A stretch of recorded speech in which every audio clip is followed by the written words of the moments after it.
Library of Shadows. The rain had been falling since dawn, thin, persistent, and whispering, as if the sky itself were trying to wash the centuries off the walls of Ravenholt University. Inside the East Wing, the library stood like a cathedral to forgotten words. Every arch groaned with age. Every shelf sagged under the weight of the unread. The air was heavy with ink and damp parchment, a perfume of intellect and decay.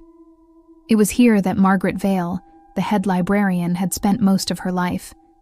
Books had always been her companions, her confessional, her sanctuary. But lately, something had begun to shift in the silence. The students whispered of books that moved on their own, of shadows between the stacks that didn't belong to any body. Margaret dismissed it as superstition, until the morning she found a book bleeding. It was small and bound in cracked burgundy leather, resting on the return cart. Ink seeped from its edges like dark veins. When she touched it, the warmth startled her, as though it were breathing. The title, once embossed in gold, had faded into a scar of unreadable letters. She carried it carefully to her desk under the flicker of the old brass lamp. The light trembled, revealing the book's strange texture. The pages shimmered faintly, as though hungry. Margaret frowned. How peculiar! A drop of ink rolled from the corner of the page and vanished into her skin. She gasped, pulling back, her veins briefly glinting black beneath the flesh. Then it was gone. That night, she dreamt of the library whispering. The shelves moved like ribs, the aisles stretched like throats, and at the end of every corridor, she saw a door she'd never noticed before, carved with a symbol resembling an open eye. The next day, she went searching. Behind the archives, she found a corridor that wasn't on any blueprint. It led to a single door, dusted in ash. She pushed it open to reveal a chamber bathed in crimson lamplight, a reading room, forgotten for decades. In the center stood a long oak table covered with books, all bound in human-like skin, their pages gently fluttering as though sighing in sleep. Her breath hitched. The smell, metallic, old, was not paper. Professor Langford, the department's historian, appeared behind her. His eyes were fever-bright. "You found it," he whispered. "The Scriptorium Noctis, the night archive. The ancients wrote not for knowledge, but for sustenance." "Sustenance?" she repeated. "They fed the words with their lifeblood. In return, the pages fed on others." "These volumes don't just record history, Margaret. They consume it." He reached for one of the books, a tome with a spine that pulsed faintly, like something alive. "When you read from them, they read from you." Margaret began noticing the changes soon after. Her colleagues grew pale, distracted. One by one, they stopped coming in.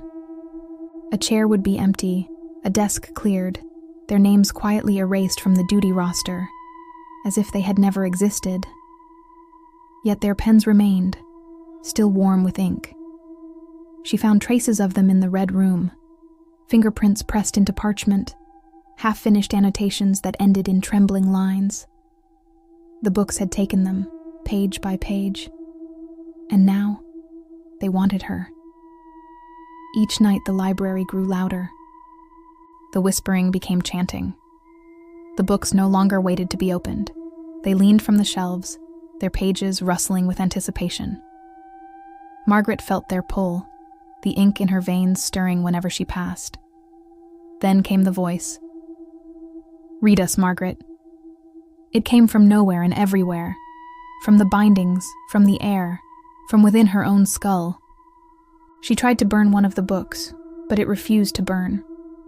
The flame danced, then died, as if smothered by invisible lips. The smoke that lingered smelled like blood and memory. Finally, desperate for truth, she returned to the crimson chamber. The shelves there pulsed like living walls. She opened the same burgundy book she'd found weeks ago.